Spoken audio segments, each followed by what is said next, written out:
Bismillahirrahmanirrahim. Evo nas na rijeci Neretvi.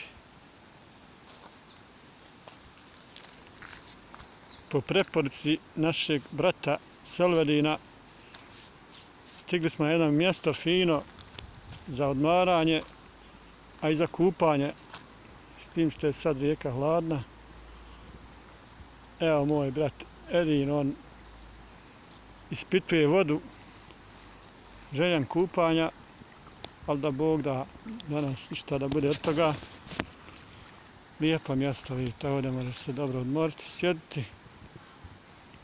A vidiš, rijeka fina, mirna, okolo zelenilo, ljepota.